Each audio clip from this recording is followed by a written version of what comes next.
So good evening, everyone. Uh, we'll be covering up a topic called an overview of CSS preprocess and getting started with the CSS. So my name is Shashwat, and I'll be presenting this topic today. And let's discuss what are CSS preprocess. So we'll be covering up CSS preprocess into that, different kind of preprocess and how to compile those, few examples of each of these, and an overview of a glance of SCSS and a little bit of advanced SCSS. So CSS preprocessor is a tool basically which helps you to style the elements of your web page in HTML in a programming way. So when I talk about programming way, it's like similar to what other programs syntax we write, and it covers up a bit of it. So we use compilers to compile the preprocessor programs, just like we are familiar with SCSS, less, and all those things. So all those files. So these files get converted into CSS after when we compile it. So we use gulp, grunt, webpack, and all those tools to compile these files. Now, like I mentioned, there are famous and most popular preprocessors which are called SAS or SCSS. I'll tell you the difference between these two later. Uh, After that, we have less stylus. There are plenty of more like post CSS, etc. So what is the difference between a SAS and SCSS? So both are from the same organization. When SAS got introduced back, then it was similar to this, which you can see on my left hand side on my screen. So you can notice that there are no semicolons here, and the curly braces are not there. So it's basically it was written simply, and then you have SCSS on the right hand side. So they wanted it to make it more proficient and distinguish. You can differentiate between the different elements of the page of the web page which you're writing on, which you're styling upon. And so these are the basic syntax of SAS and SCSS. Now, how does the result would be? So if you see here, it's almost similar. It's just the difference of semicolons and the curly braces. So we have initialized the variables called primary, which is basically a primary color for the brand, and text color. So the when calling into the element which is called header, for example, so we have given the background as primary and color as text. So these variables are defined already there, 44B6A7, which is a shade of green, and then you have color as text, which is white. So how this result goes to, it compiles into header, which is having the background of the initialized variables color, and then you have the color for text colors, right? Moving on to less, how does it uh, appear to be? If you can see in the SAS, you have dollar sign. In this, you have at the rate. So basically, it's almost similar, which and the same way it extends to it goes to your element. So here at the rate primary is given as the same color, which was shown into the SCSS, and the same goes to header, right? Now, the results the same. Now goes to stylus. Stylus is just here. We don't have at the rate or we don't have dollar sign, but instead of colon, we have is equal to sign. So basically, the variable name is equal to the color name, or whatever the value you want to give, whatever the uses of the variable is, depending on that, you can define it. So and the calling the variable is pretty simple here, because you're not missing anything, and that's why stylus is like it's growing more and more because of its simplicity. How to install it, and for these all three preprocess which we have given here, so it's all same, like npm install -g used for global installation, as you know. So sass, less, and stylus. Now let's get started with some code.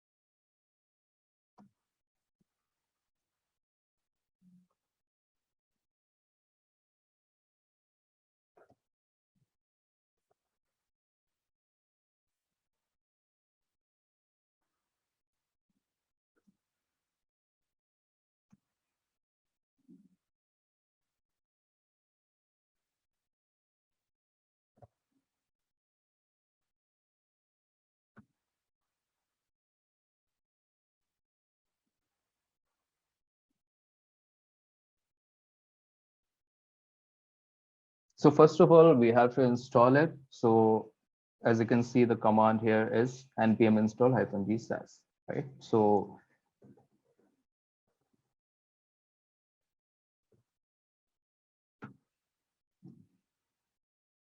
now this is asking for permission. So we'll just run it with sudo, right? It's done.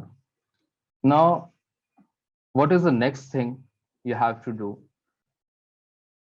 You have to create the files and you have to watch it. Basically, you have to compile it, right? So there's a command called css watch, and then we'll give the input folder colon and output folder. Okay, so what it will do, you don't have to run it every time whenever you're making any changes to your SCSS file. You just have to keep making changes there and just keep refreshing the browser directly. Okay, so we'll just run it. Okay, now it shows SAS is watching for changes. Press Control C to stop, right? Above that, it shows compile SCSS slash style.scss to css style.css, right? Let's move ahead, create a document.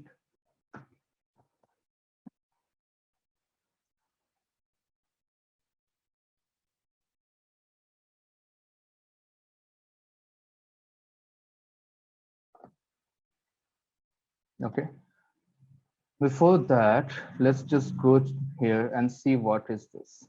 So basically you can see style.css which we have created, and once we ran this command, right, once we executed this command, it created two files. One is style.css and style.css.map. If you don't want style.css.map, there are extra parameters you have to give into the command that will help you not generate this extra file. Okay, so anyway, we are not covering up that part. We'll just move ahead with our topic. Okay.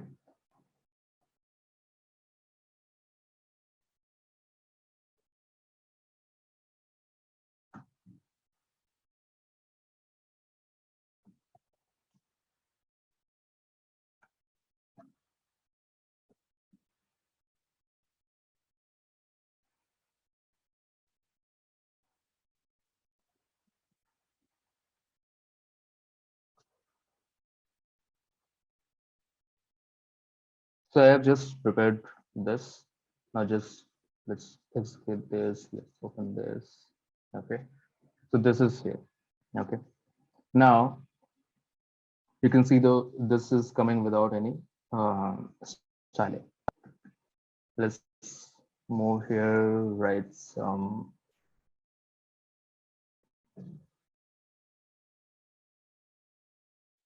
Okay. So I'm just going to define some variables here, primary color.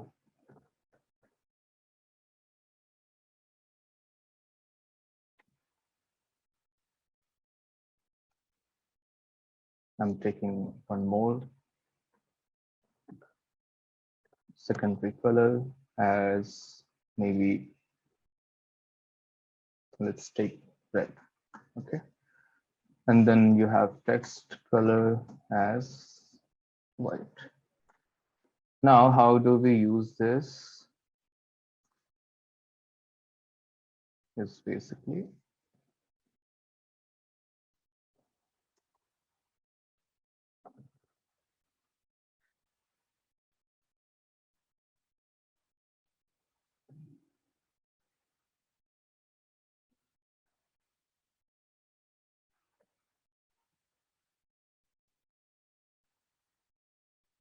okay. Once you save this, it shows that undefined variable, okay? Uh, so this is a mistake.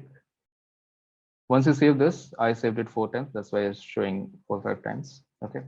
So once you save this, it shows that it's compiled successfully. Now you just refresh it and this will come here. Okay. Let's dig into more. So as I mentioned that in this command, basically the first one before the colon, this is the input folder and this is the output folder. So this will help you to save your time instead of just compiling the code again and again. You just have to execute this command once, and it will whenever you are saving the file, it will automatically generate and update the CSS file. Okay, respective CSS file. So moving on upon to features, what are the features here? So we already saw variables, like how do we use that, and we'll see it more and more. We'll see show the extended usage of variables. So first talk about the most common thing, which is called nesting. Okay. So what is nesting basically? Let's create few things here. So we already created a header. Within the header, we have a button, right? So in normal CSS, if we have to write, how do we write it? Header, button, and then styling goes here. Okay. In CSS, in SCSS, we don't do it like that. How do we do that? So basically within the curly braces, okay? So header is there, the parent, and then you have the child. So I'm going to define the styling here. So let's take the secondary color here and save it. Okay. Now this is called nesting, because if these are the like the example which I showed you in the traditional CSS, how do we write that header is space button and then the rest of the styling within that curly braces. So those goes into this. Okay. And after that, once you do this, just refresh the page and here it goes. All right. Now, what if there are multiple uh, scenarios, like there are different scenarios, like you have within the header, or you have a nav bar, or you have a div called logo, and within that logo you have an image and all those things, right? So basically nesting goes around. So let's do this uh, container.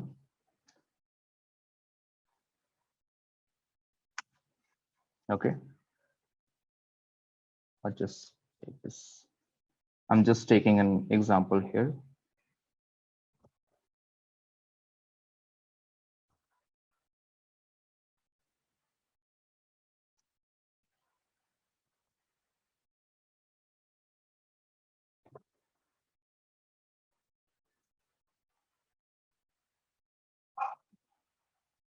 Okay, now you have bit. This is one more extra because this is parent, this is child, right? Now you have container, within that you have breadcrumb, you have then ally. So in this way, how do you do that? So it's simple, container, and then you have different classes, breadcrumb, and then you have the ally. Okay. So within that, whatever you want to give, list style, none. I'm sorry, my bad. I forgot the simple thing. So this is wrapped under UL. Okay. So here goes one more extra. So how does it go? This is the parent. Then you have breadcrumb within that. Then you have UL, and then you have li. For example, if you want to give some property to UL, you would be doing something like this. Okay. So this is basic and most common feature which we use in SAS. Okay. Once we save this, we just refresh, it goes like this, right? So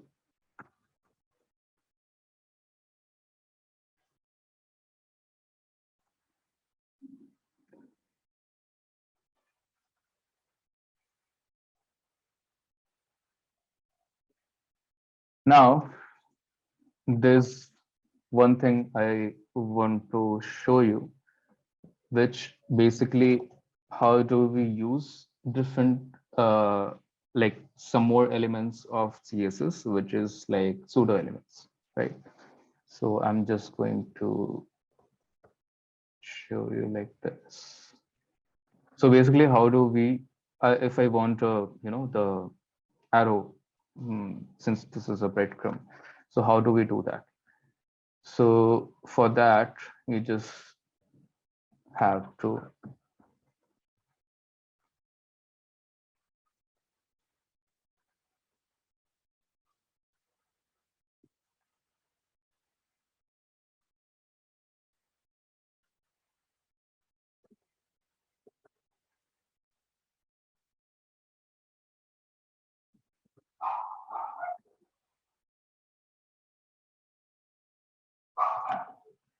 after that you can just style it. Okay, so this is the extensive use of nesting.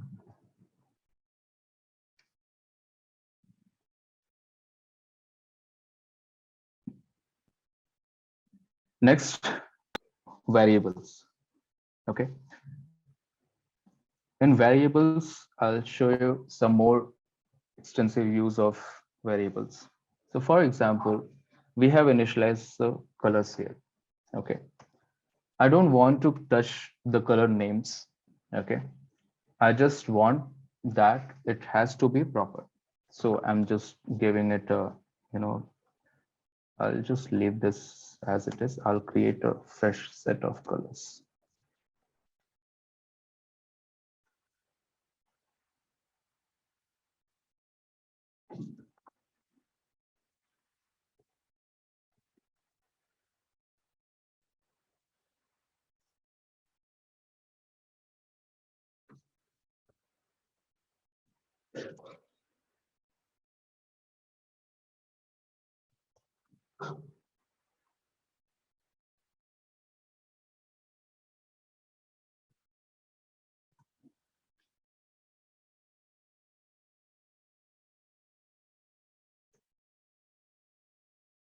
Maybe this much is fine. Now we don't want to change the colors again and again, because this once this is decided, and in most other projects, the projects are huge, so it's not good to touch the color names. What we do, let's take an example here. Breadcrumb text. So we want the breadcrumb text to be gray. So we just define it here. So what is this doing? It's calling variable is calling a variable. Okay. So in future, why this is important in future if this thing is changing, right? So you just have to, and maybe that color is being used somewhere else, right? So for example, the color name is different or something like that, right? What do? You just have to put it in such way where you don't have to mix it up again and again, right? You don't have to reiterate your complete code again and again, right? So by doing so, if in future, if this is changing to some other color which is not here, and maybe this is being used, this is maybe a common name and this is being used somewhere else on, so what do? You create another color, you create another variable, and you just call it here. So by doing that, we save a lot of time, and it's one of the best practices as well. Okay, so once we do that, and back breadcrumb text, and after that we just call it here, right? Once we see that, it's done. Okay, so this is one of the extensive use of the variables, and there are plenty more.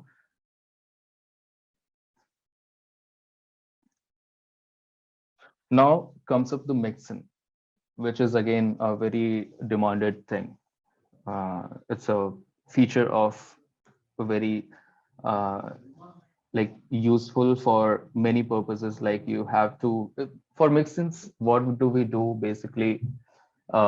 Is this is for those features, those things which we don't want to write again and again, right? The huge things, or some calculations or something like that. So for, let's take an example that we have to, there's a scenario like, whenever we get the design, in that we get the units in mostly in pixels, right? So we don't want to use pixels, we want to use the rem units. How do we do that? Let's take an example and write a mixin for that. So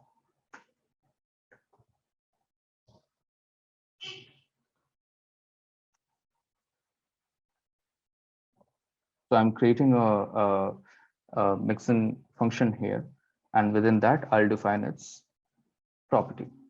So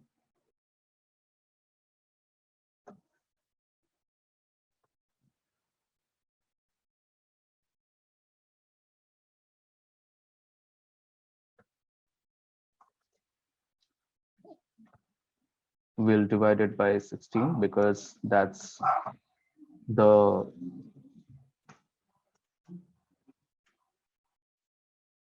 or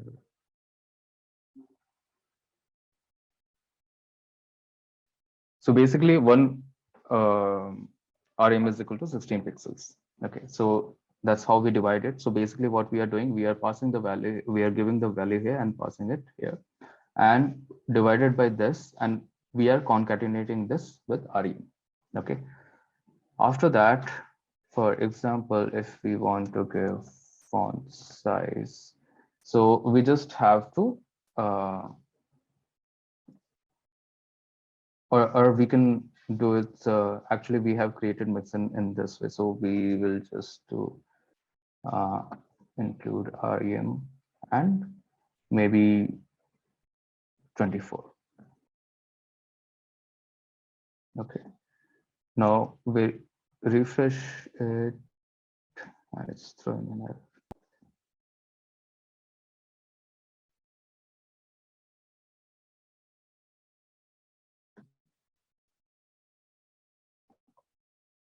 I think I'm doing something wrong here, but this is the way. I think I'm missing something here.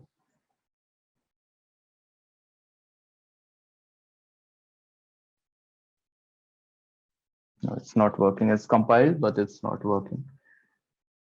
I need to look into that. So this similar way, basically what do? We just, the function name which we have to call again and again, so that we defined here, then the value and the calculation goes here.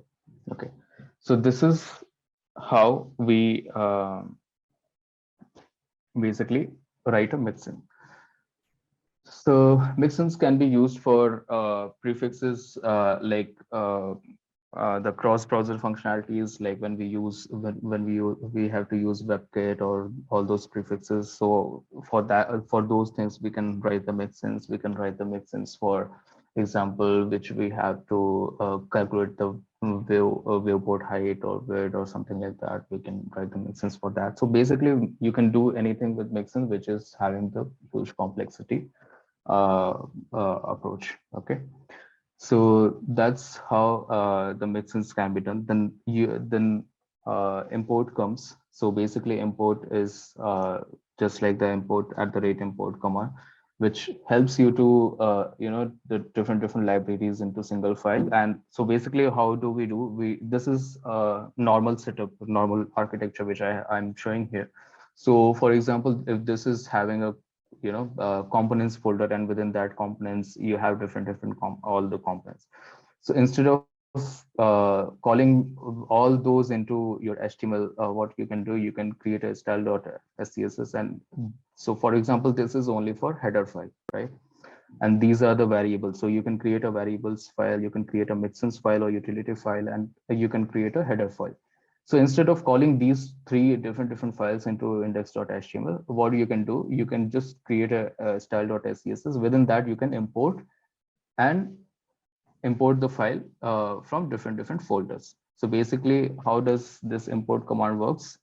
Import, and then you just give the path names of the file. Okay.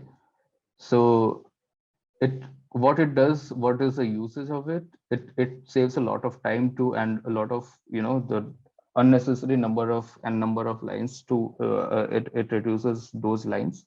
And you can call upon, so like for example, you have 10 files already, different components.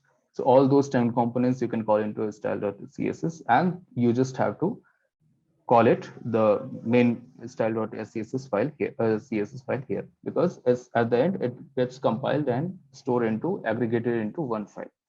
Now, for example, tomorrow you're creating another component, 11th component. So you don't have to do anything. You just have to go to style.scss and import that a new file within that. So this, you don't have to make any changes here while calling this style.css file. It automatically gets the 11th file, 11th components code into that. Okay. And extends if else, loop, math functions. These topic I'll be covering up later. So this would be it, I think, because I'm running a little short of time. Does anyone have any questions regarding this? Hi guys, thank you for watching. I had an amazing time learning all the new things here at SpecBeast TechX. And if you did too, do let us know in the comments below. Keep following SpecB for the latest trends in technology. See you in the next one.